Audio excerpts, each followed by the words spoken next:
Hey, what's going on, everybody? Happy Thursday. In this video, we are looking at the Draftkings and Fanduel Thursday night football picks between the Miami Dolphins and the Cincinnati Bengals. Should be a pretty good game.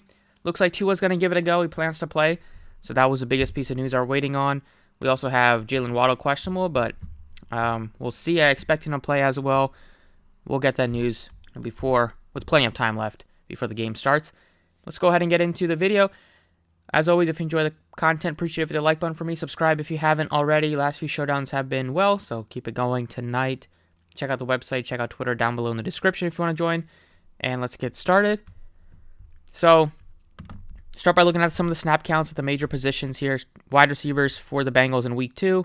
Obviously, you're getting Chase, Higgins, and Boyd play the majority, and those are like the only guys that you really have to worry about. In terms of the wide receivers on this team, they don't really give a fourth wide receiver many snaps at all.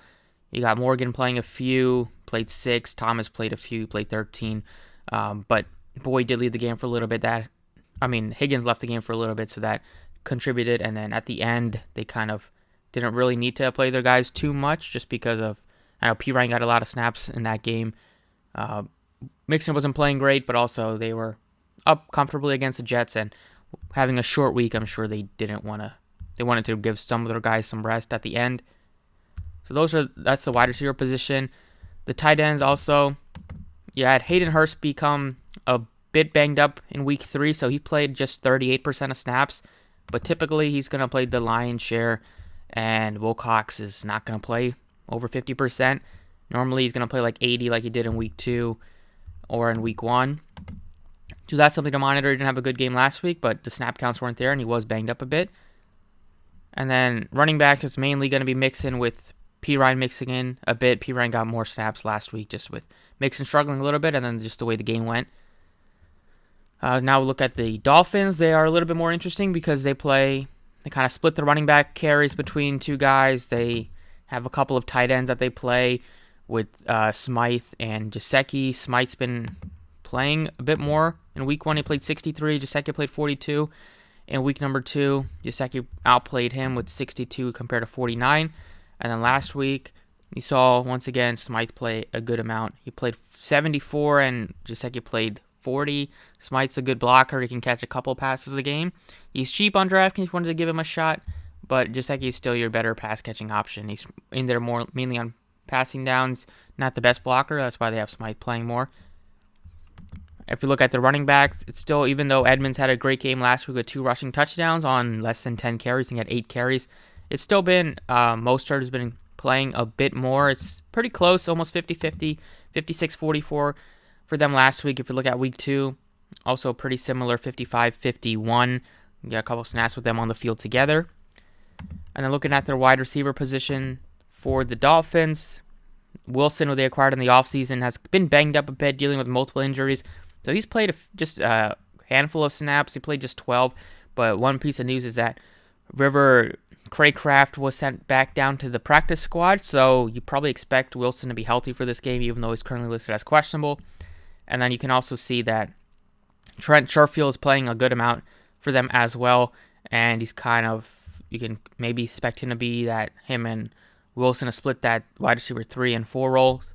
So I don't mind him at like $1,400 on DraftKings. Even in week 2, he played a good amount just because Wilson is still banged up a bit. He played 31 and Sherfield played 35, so even with both guys healthy, Sherfield still got a good amount, and Craycraft also mixed in with 23%, but he's no longer an option tonight. So Dolphins definitely have a lot more options. Bengals kind of concrete on who's going to get a lot of the touches and a lot of the action in the wide receiving department.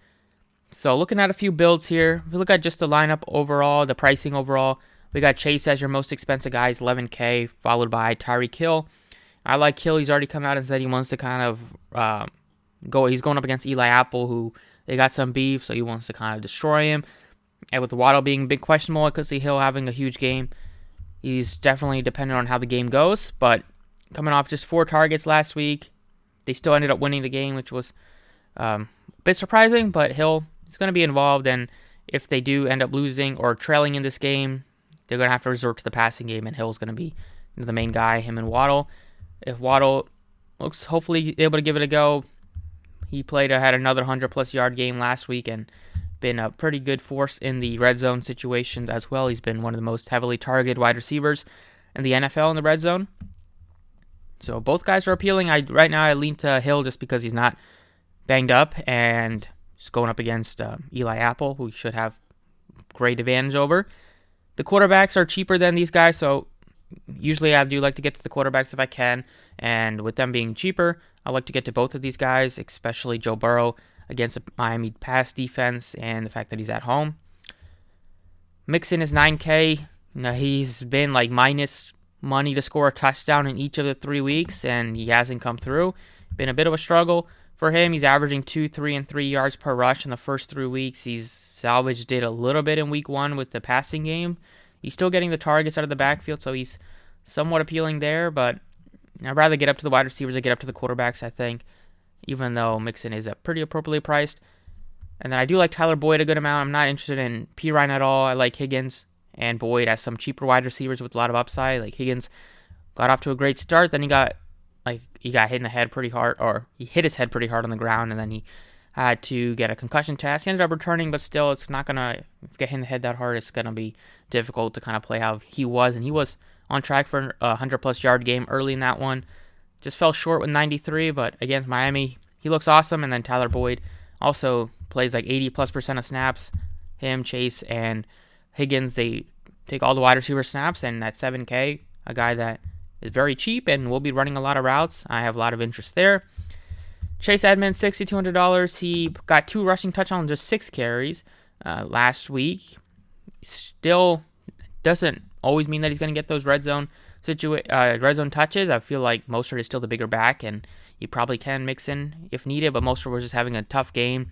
He just had 8 carries for 11 yards. Didn't catch any of his 2 targets. But the price tag has come down on him. He's just $44. He's $1,800 cheaper than Edmonds, and if people are going to Edmonds, this is probably a good time to go to Mostert on a showdown especially. So I do have my eye on Mostert. Out of these tight ends, I still like Hayden Hurst just because he has a more likelihood of playing 80+% of snaps than Gesicki does. And then the kickers, McPherson has a stronger leg. He's cheaper. I don't like him. He's gotten at least 2 field goals in each of the first 3 games, and he left some points on the board in week 1, and then even last week he missed one. But still has been good kicker for fantasy. And then below 2K, we got Wilson at 18 if you wanted to take a shot with him. But I don't mind going with Trent Sherfield, who's getting the snaps and getting some routes run. He's not going to be heavily targeted at all, but all it takes is like a touchdown to be in the optimal at these sort of price tags. And we saw like Craycraft back-to-back games with touchdowns, and now that he's not there, maybe one of these other guys able to mix in and get one. So those two look appealing. I do like Sherfield a little bit better, and that's pretty much it. So there's a few different type of builds that we can look at. I think the obvious one we'll start off with is going with like a quarterback at the captain build. So only 300 more than Tua. I like going with Joe Burrow as a captain over Tua. Guys that we can mix in there are putting in some guys that you can catch the ball with. So we'll do one with going with like a Tyler Boyd at 7K with Joe Burrow. Both guys are, especially Tyler Boyd, is super cheap. On the Miami side, bring back with Tyreek Hill. Go with a cheap running back here and Mostert. I think it's going to be a close game, so I'm looking to do like a balanced build, not looking to go very heavy on one side. McPherson at 36, I like him with the upside for double-digit fantasy. And then we can put in the quarterback here in Tua at 94. Leaves us with 400 left. Pretty solid build in my opinion. You get to a couple playmakers with Boyd and Tyreek Hill. Mostert can have a good game at a low price tag. McPherson can kick some field goals, and then we got both quarterbacks in here. Another build would be going with like a wide receiver at the captain spot. So instead of going with like you can maybe make one with Tyler Boyd at captain if you wanted to. But if we pay up a little bit more for like a T. Higgins, now we can still get to $400 like Mostert here. Still look to get to both quarterbacks in this type of build. Get to Tyreek Hill. We have 65.50. We can still even look to get to Tyler Boyd. And we have 61. We can put in Hayden Hurst and leave some money on the table here. Or we can go down to like a Sherfield at 14,000, and we'll have 41 left over. We can look to upgrade if you wanted to play Joe Mixon. This is the spot to do it. Higgins, Mixon, Boyd are your guys from the Bengals. You don't have the quarterback, but you got all the guys that can score touchdowns, except for Chase. And then you got Tua, Hill, and Sherfield to bring it back on the Miami side. Going with the cheap captain is also viable just because we have a lot of expensive players that possibly can go off in this one. So if you go with like Mostert, hope that he has like a rushing touchdown instead of Edmonds, or gets a couple passes and probably gives you like 15 fantasy points, you'll be happy with that in the captain spot at this price tag. And then you're able to pay up for all the guys that you really want to. So Burrow, Tua, still get to Tyreek Hill, still be able to get to like T. Higgins at $8,200, who's very affordable. And we have 54 where you can put in Hayden Hurst. That's another very solid build, I would say. Or instead of Higgins, if you wanted to get to both of the superstar expensive guys, you can get up to Chase here. And now you have 26 and put in $1,000 or $1,400 Trent Sherfield if you wanted to do that. But I really don't mind going down. Higgins is almost 3,000 less than Chase, and has similar amount of target shares at times. And even though Chase gives you that big play upside, Higgins can still be reasonably close, or even outscore him in fantasy depending on how the game goes. But another build that I don't mind at all. So in terms of basically the core plays, I'd say looking to maybe like a cheaper captain if I wanted to do that would be like a Mostert. If I'm going up, it's going to be like a Joe Burrow. I really like to get to Higgins just based on his price tag is really cheap. I think Mostert can have a good game, so he's probably one of the cheaper Miami guys that I don't mind taking a shot with at $4,400. And then I'm looking to get to Tyreek Hill, but I'll put in Tua right now just because he's questionable. But look, he's going to play. So at 94, look to get to both quarterbacks and get to a couple playmakers. That's it for DraftKings for me. Let's go ahead and look at FanDuel. All right, on FanDuel, pretty close with the price tags on the quarterbacks. Are Burrow at 15.5, Tua's at 15. So on FanDuel, the quarterbacks are more expensive than the receivers, which I agree with. We have Hill more expensive than Chase by 500. Not too big of a deal. I think both guys are still awesome plays. Hill, just because I do like Higgins and like Boyd on the Cincinnati side, just so I probably have to keep my fingers crossed that Chase doesn't go off. But I would play Chase over Waddle with him being questionable. Higgins looks awesome. Edmonds is pretty expensive at 10.5. I'd rather go down to like Mostert at 8K. We have 7K Hayden Hurst, which is awesome and super cheap. And then you got Sherfield and Wilson is at 6K if you want to take a shot if he's able to give it a go. But let's see, make one with both quarterbacks here. Burrow, Tua, we're left with 98. Able to put in like a Higgins at 10.5. Put in an $8,000 Mostert. Want to do that, and we have 10,000 left. So put in McPherson or put in Tyler Boyd.